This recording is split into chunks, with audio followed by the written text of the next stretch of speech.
नमस्कार. बृहन्मुंबई महानगरपालिका शिक्षण विभागातील व्हर्च्युअल ट्रेनिंग सेंटरमध्ये आपले सहर्ष स्वागत आहे. बाळांनो, आज आपण इयत्ता 8वीचा मराठी विषयाचा पाठ शिकणार आहोत आणि उपयोजित लेखनाचा हा पाठ आहे, निबंध लेखनाचा हा पाठ आहे. आणि पाठाचे सादरीकरण करण्यासाठी मी आपली शिक्षिका श्रीमती रंजना विनायक पाटील आज व्हर्च्युअल स्टुडिओमध्ये उपस्थित झालेली आहे. चला तर मग आता आपण पाठाला सुरुवात करूया.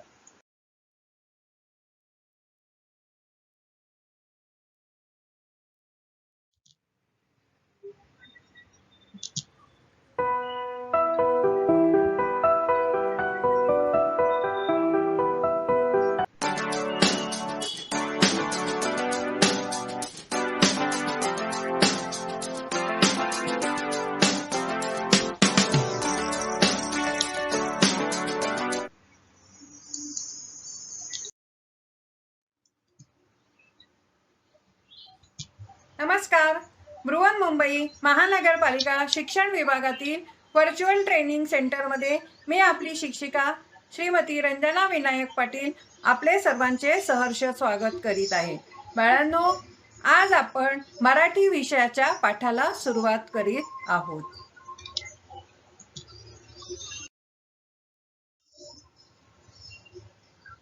आजचा आपला विषय आहे फाटक्या पुस्तकाचे मनोगत.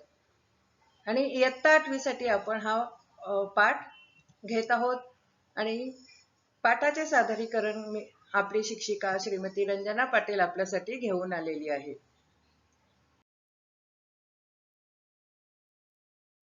सुरुवातीला बाळांनो, कुठलाही निबंध लिहिताना निबंध लेखनाचा हा विषय आहे. तर आता आपण इथे बघत आहोत की फाटक्या पुस्तकाचे मनोगत. आता इथे चित्रात आपण बघत आहोत की एक जुनं पुस्तक इथे दिलेलं आहे.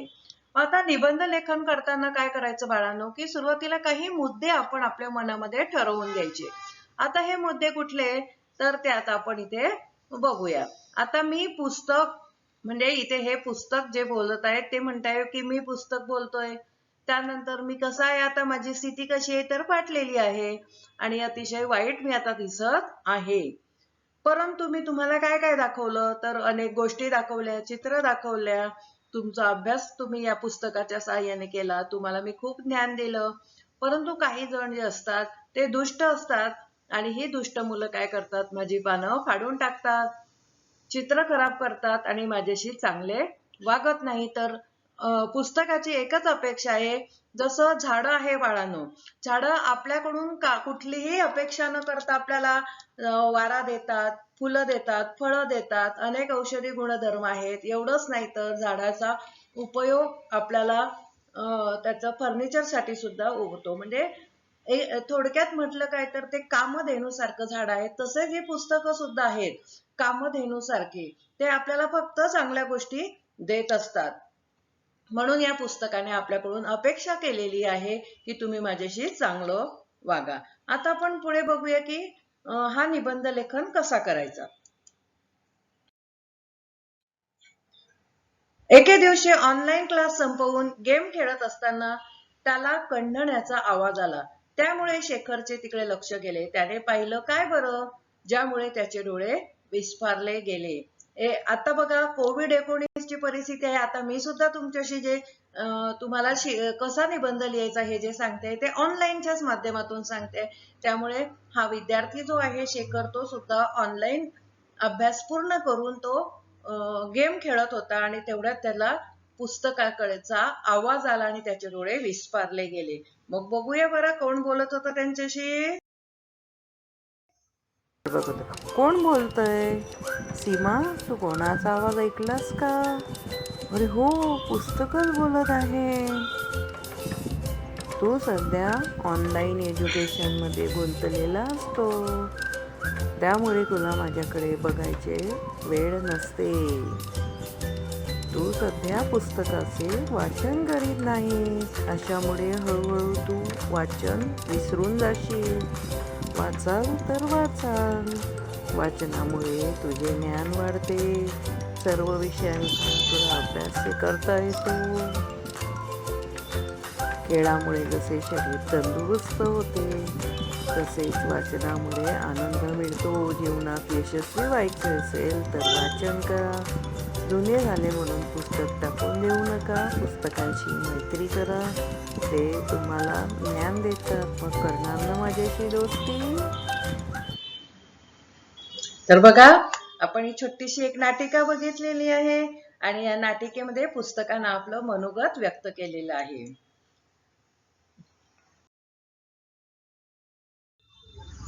इथे पुस्तक आपल्याला सांगतंय की मी पुस्तक बोलतोय, आता मी खूप फाटलोय, खूप वाईट दिसतोय. अरे पण तू हे विसरलास. जेव्हा मी तुला शाळेतून मिळाले तेव्हा तू किती आनंदी झाला होतास. जेव्हा बघा तुम्हाला शाळेतून पुस्तक मिळतं आणि तुम्ही पुस्तक ते घरी घेऊन जाता, तुमच्या दप्तरामध्ये ठेवतात, अगदी प्रेमाने त्याला कुरवाळता. अगदी मला उघडून नवीन कोऱ्या करकरीत पुस्तकाचा वास घेतला होतास नाही का. अगदी हट्टाने बाबांकडून कव्हर घालून घेतलेस. बघा, तुम्ही पण एक लक्षात ठेवा बाळांनो की हे पुस्तक जेव्हा तुम्ही वापरता त्यावेळेस ते पुस्तक वापरण्याच्या आधी जर तुम्ही कव्हर घालून घेतलं तर ते जास्त दिवस टिकतं आणि चांगलं राहतं.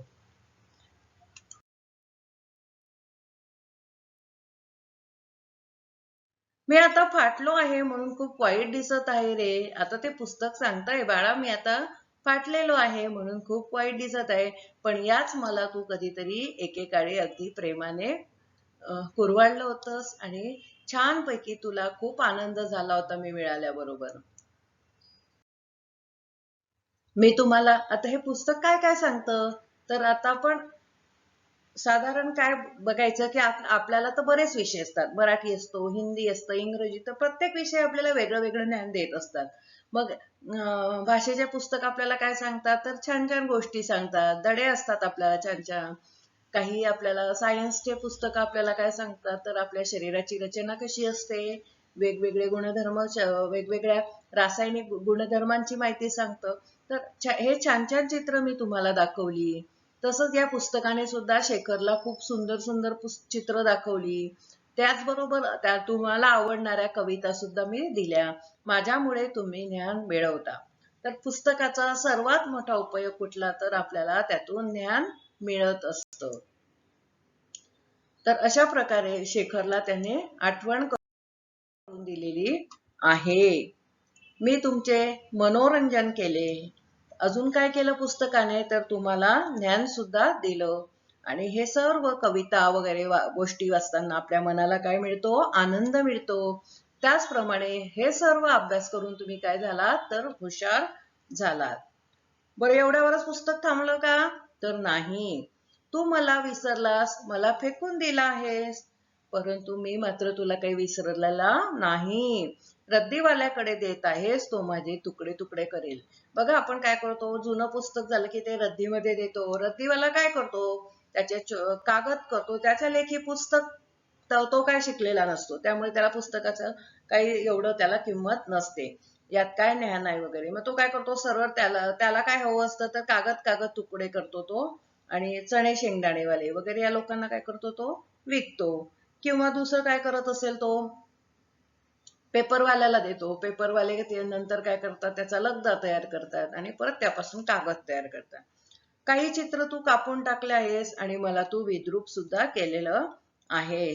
काही ठिकाणी शाईचे डाग देखील आहेत. तुम्ही देखील करता की नाही. मी बऱ्याच मुलांच्या पुस्तकात बघितलंय, एखादं चित्र असेल तर त्याला दाढी लावणं, मिशा लावणं, असं तुम्ही काहीतरी विद्रूप वेडेवाकडं काम करतात की नाही. तर असं करायचं नाही. ते पुस्तकाला त्यामुळे खूप वाईट वाटतं. तुम्हाला जर आपल्याला जर कोणी अशा प्रकारे त्या शाईने आपल्याला दाढी लावली, मिशा लावल्या, तर आपल्याला किती वाईट वाटेल.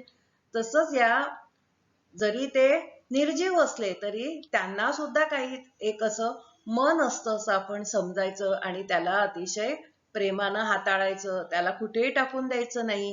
हे आपल्याला या पुस्तकातून शिकायचं आहे. बालमित्रांनो, आपले जे स्वर्गीय राष्ट्रपती होते डॉक्टर एपीजे अब्दुल कलाम यांनी सुद्धा वाचनाचं महत्व सांगितलेलं आहे. त्यांनी निरंतर वाचनावर भर दिलेला आहे, कारण वाचनामुळे आपल्याला ज्ञान मिळतं आणि ज्ञानी झालेलं जे मस्तक, डॉक्टर बाबासाहेब आंबेडकर म्हणायचे, नेहमी वाचत वाचत राहा. वाचनामुळे मनुष्य ज्ञानी होतो आणि हे ज्ञानी झालेलं मस्तक कधी कोणापुढे झुकत नाही. तर असे हे जे थोर विभूती आपल्या भारतातल्या होऊन गेलेल्या आहेत. तर डॉक्टर APJ अब्दुल कलाम यांनी वाचनाचं महत्व एवढं सांगितलेलं आहे की त्यांचा जन्मदिवस सुद्धा आपण वाचन प्रेरणा दिन म्हणून साजरा करीत असतो. डॉक्टर APJ अब्दुल कलाम यांना सुद्धा वाचनाची आवड होती. त्याचप्रमाणे डॉक्टर बाबासाहेब आंबेडकर. आता आपण इथे बघतोय की जशी निरोगी राहण्यासाठी व्यायामाची गरज असते त्याप्रमाणे वाचनाची मनाला सुद्धा निरोगी राहण्यासाठी वाचनाची गरज असते. पुस्तके केवळ ज्ञान देत नाही तर ते आपले मनोरंजन देखील करतात, म्हणून पुस्तकासारखा मित्र नाही. पुस्तकासारखा मित्र नाही असं म्हटलं जातं. त्याचप्रमाणे पुस्तक ही ज्ञानाचा सागर आहे. आपल्याला जगातल्या वेगवेगळ्या घडामोडी सुद्धा आपल्याला देतात. कशा प्रकारे एखाद्या ठराविक परिस्थितीमध्ये कशा प्रकारे लोक वागले, इतिहास आपल्याला काय सांगतो की कशा प्रकारे इंग्रज भारतात आले, त्यांनी भारतात बस्तान कसं बसवलं, कशामुळे ते आपल्याकडे आले आणि आपण त्यांचे गुलाम कसे झालो, या गुलामगिरीतून आपली सुटका कशी झाली, या सर्व गोष्टी ज्या आहेत त्या आपल्याला या ज्ञानाच्या रूपाने पुस्तकच देत असतात. कारण शिवाजी महाराज पराक्रमी होते, ते खूप वीर पुरुष होते, परंतु त्यांच्या गोष्टी आता आपल्याला का कळतात तर त्या पुस्तकामध्ये कोणीतरी त्यांच्या आठवणी लिहून ठेवलेल्या आहेत. शिवाजी महाराजांनी आपल्याला सांगितलं होतं, राजाला सुद्धा त्यांनी कसं वागावं, राजाची कर्तव्य शिवाजी महाराजांनी अतिशय आज्ञापत्र या पुस्तकातून सांगितलेली आहेत. राजाने कसं वागावं सकाळी उठल्यापासून तर रात्री झोपेपर्यंत, असे अनेक जे आजच्या राजांना सुद्धा त्या गोष्टी उपयुक्त आहेत. आजचे राजे कोण तर आपले जे मंत्री वगैरे आहेत ते सर्व, तर त्यांनी सुद्धा कसं वागायला पाहिजे या सर्व गोष्टी आपल्याला या पुस्तकांमधून मिळतात.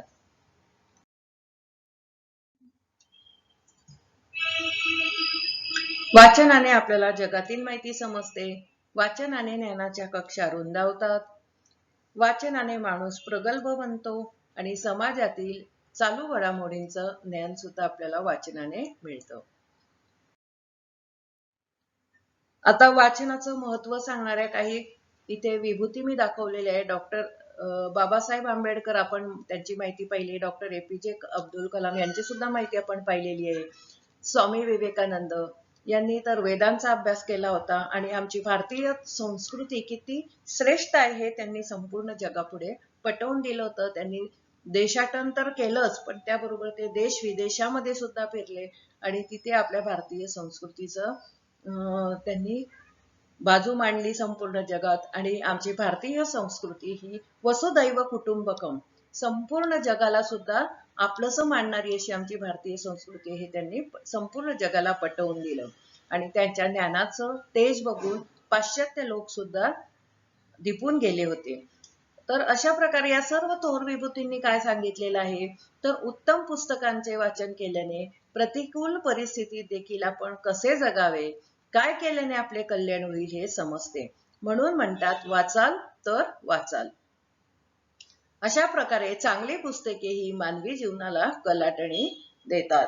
चांगली पुस्तकं जी आहेत ती वाचून आपल्याला एखादी घटना वाचून आपण एखाद्या घटनेने प्रेरित होतो आणि आपल्याला आपल्या जीवनाचं ध्येय मिळतं. असे अनेक ध्येयवेडे पुरुष सुद्धा या वाचनानेच घडलेले आहेत. डॉक्टर बाबासाहेब आंबेडकर हे सुद्धा या वाचनाने घडलेले आहे. डॉक्टर APJ अब्दुल कलाम हे सर्व मंडळी अतिशय गरीब कुटुंबातून होती आणि तरी सुद्धा आज देशाचे भारतीय घटनेचे शिल्पकार म्हणून डॉक्टर बाबासाहेब आंबेडकरांचं नावलौकिक आहे.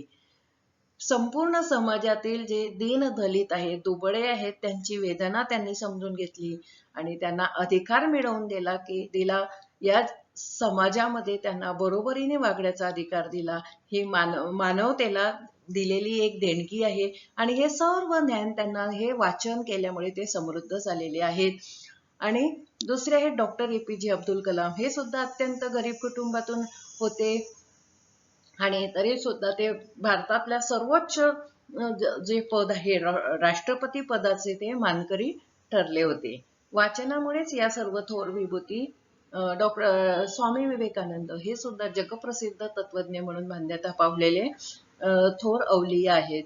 तर ही सर्व मंडळी कशामुळे एवढी जगप्रसिद्ध झाली, तर त्यांच्या या वाचन वेडामुळे. तर मग शेखर, आता तू घेणार ना माझी काळजी? पुस्तकासारखा दुसरा मित्र नाही. म्हणून भारतीय संस्कृतीमध्ये ग्रंथ हेच गुरु म्हटलेले आहे. आता बघा, आपण जर वारकरी, आपल्या महाराष्ट्रामध्ये वारकरी संप्रदाय हा जास्त मोठ्या प्रमाणात आहे. तर वारकरी संप्रदाय बघा, आपण बघतो बघा, ते त्यांचे अनेक वेगवेगळे भागवत सप्ताह असतो. त्या ठिकाणी श्रीकृष्णांची लीला वर्णन करणारा भागवत हा जो ग्रंथ आहे तो 7 दिवसात वाचला जातो आणि कुणीतरी अधिकारी व्यक्ती असते, संत मंडळी असते, ती त्याच्याद्वारे ह्याचं वाचन केलं जातं आणि संपूर्ण समाज ते काय करतात की तो ग्रंथ वाचतात आणि त्या प्रत्येक ओवीचा, प्रत्येक श्लोकाचा अर्थ उदाहरणासह श्रोत्यांना पटवून देत असतात. त्याचप्रमाणे ज्ञानेश्वरांची ज्ञानेश्वरी, तुकारामांची गाथा, रामदास स्वामींचा दासबोध ग्रंथ, आत्ताच मी तुम्हाला शिवाजी महाराजांचा ग्रंथ सांगितला आज्ञापत्र, तर असे अनेक कितीतरी ग्रंथ आहेत की जे मानवाला या जीवनामध्ये दैदिप्यमान ठरतील, अगदी जीवनासाठी दीपस्तंभ ठरावेत असे ग्रंथ आहेत.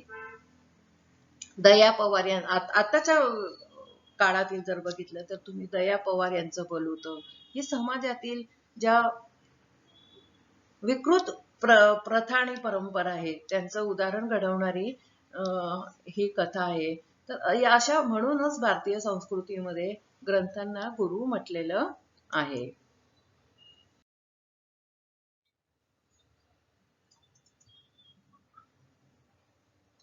बाळांनो, आज आपण जो पाठ पाहिलेला आहे, मी आशा करते की आपल्याला हा पाठ समजलेला असेल. जर तुम्हाला एखादी संकल्पना समजली नसेल तर हा व्हिडिओ तुम्ही पुन्हा पुन्हा बघा आणि ज्या संकल्पना तुम्हाला कठीण वाटत आहे त्या संकल्पना तुमच्या स्पष्ट होतील. बाळांनो, तुम्ही हा पाठ पूर्ण पाहिला त्याबद्दल आपले खूप खूप धन्यवाद. आणि असेच नवनवीन शैक्षणिक व्हिडिओ घेऊन मी तुम्हाला पुन्हा भेटायला येणारच आहे. बाळांनो, आता तुम्ही एक काम करायचं आहे की या व्हिडिओच्या डिस्क्रिप्शन बॉक्समध्ये मी तुम्हाला जी लिंक दिलेली आहे त्या लिंकला तुम्ही क्लिक करायचं आहे आणि हा व्हिडिओ तुम्हाला कसा वाटला या व्हिडिओचा अभिप्राय तुम्ही नोंदवायचा आहे. त्याचबरोबर तुम्हाला जो स्वाध्याय दिलेला आहे तो स्वाध्याय सोडवून तुम्ही तुमच्या वर्ग शिक्षकांना दाखवायचा आहे. आणि आपण हा व्हिडिओ पूर्णपणे पाहिला त्याबद्दल आपले खूप खूप धन्यवाद. पुढील व्हिडिओमध्ये आपण भेटूया. धन्यवाद.